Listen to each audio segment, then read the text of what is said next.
Today on Southport we have the CR24 from Hobby Plus. This is a 1/24th scale crawler. As you can see, it's balanced on a 1 ounce shot glass. That tells you how large it is. It's a teeny tiny little thing. It is full aluminium chassis railed. It has got beadlock wheels. As well as the light kit, of course, you get your a little hex spanner, so take your wheel nuts off, and the obligatory screwdriver, and of course a small USB charger for charging your battery straight from the wall. You plug the charger into the wall first, and the light will go red. Plug your battery in, and then once it's charged, it'll go out. Perfect. I was expecting to show you quite a lot more failures of it crashing, but to be honest, it really did handle itself pretty well. Didn't get it in any water, so I haven't tested the waterproof receiver in ESC yet, but I have seen other videos of people pretty much submerging these up to about there and coming out unscathed without any damage at all. So yeah, it is a really nice little truck. It weighs very little indeed. If I go to the box, I'll show you the box. It came in this box from Banggood. Thank you very much for Banggood for sending me this out for review. Quite surprised to receive such a nice little truck for my first one. Transmitter is 2.4 gigahertz. As I said, it's a 1 kilo servo, and you've got the 104:1 high torque gear transmission. That's quite a drop in ratio, so that's quite impressive. As I say, you've also got, oh, the sun's coming out. There we go.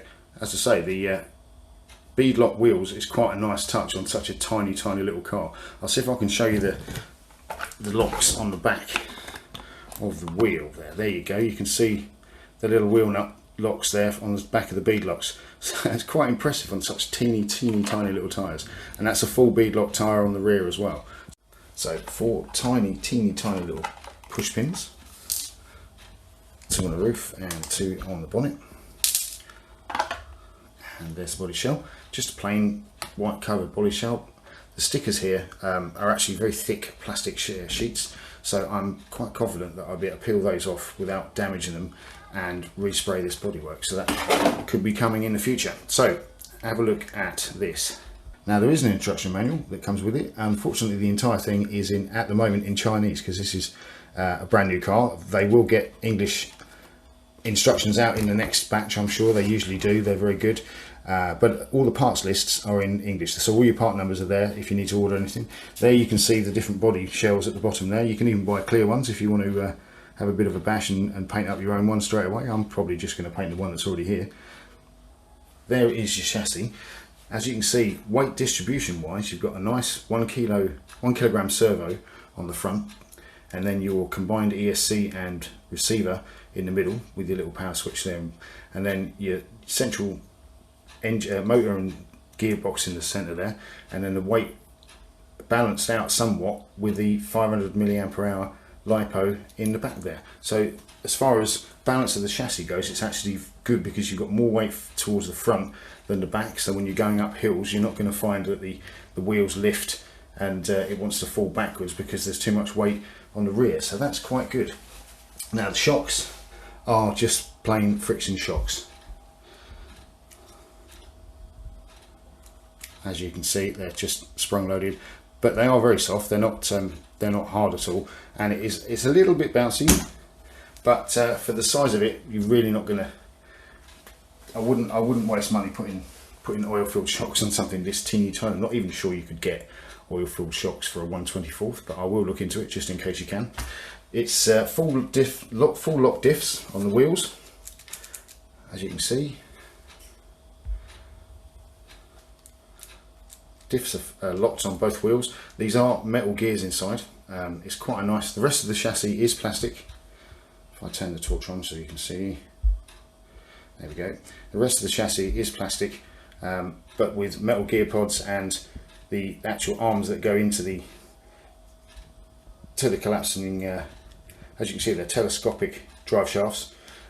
So that's very nice. The aluminium sidebars there keep it nice and rigid. It's not going to deform sideways. You can't twist it very easily sideways without pushing it hard. The steering is quite good. It's got quite a good range of steering. If I just flick the servo and there forward, so that's the extent of your steering. both ways obviously. When you tip her to the right, you will get a tiny bit of lift because of the extension of the bar there that's moving the engine, moving the front wheels. It will lift the bodywork ever so slightly, but that's really not going to cause you any sort of problem when you're driving or steering. Full proportional steering, full proportional throttle.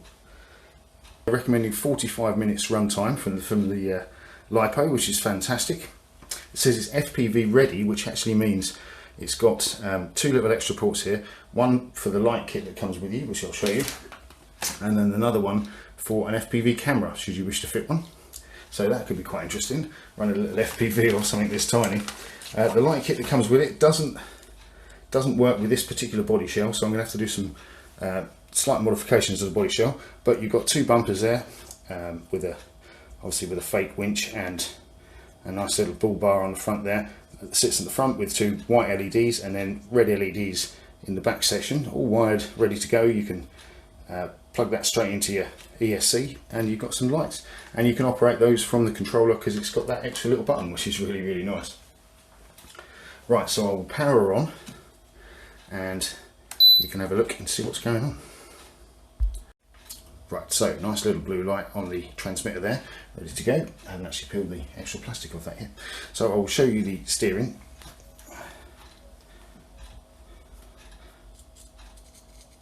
So you've got full proportional. Can you see that tiny little bit of lift of the chassis when you turn that way? And a slight dip when you get to the full extension on the other side. That's just a function of the way the suspension's set up on the front. But you've got full proportional steering, and as far as speed goes, you've got pretty slow, both forward and rear.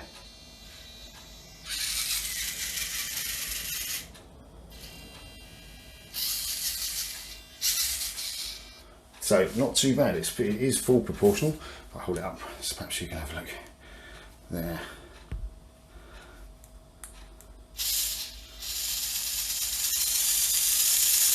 That's full speed, which is probably about 8 miles an hour, 8-10 miles an hour. So not the quickest thing, but it is a crawler, so we really don't need to be worrying about speed.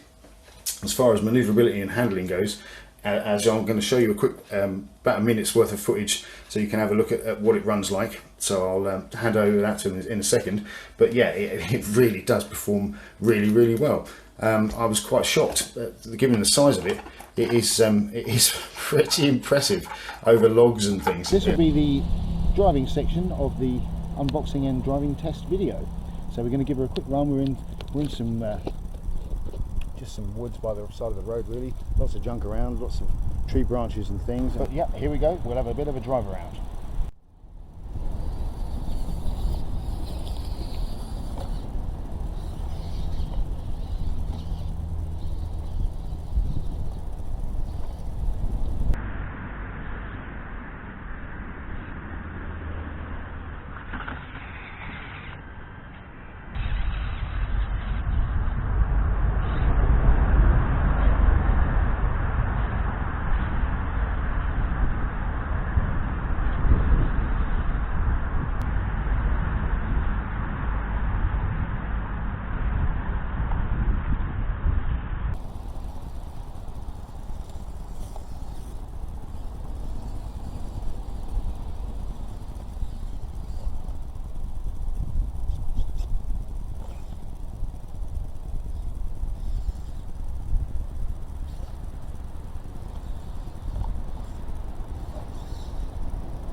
So as you can see, quite a capable little thing, isn't it? I quite enjoyed filming this. I'm going to definitely take this out again today because the weather's turned and it's not too bad at all. So I'm going to be popping out again for a bit of a spin with this one. So expect to see quite a few more little videos of this creature on the channel. It's really good fun. It's also going to get a paint job, and possibly I might buy one of the other body shells. They do a nice little Land Rover pickup body shell, which looks really cool, and a sort of Ford Ranger body shell that looks quite cool too. So expect to see this with the light bar fitted the next time you see it, and quite possibly a different colour. Well, thank you very much for joining us on the review of the CR24 from Hobby Plus. I'm Southpaw. I'll see you on the next one.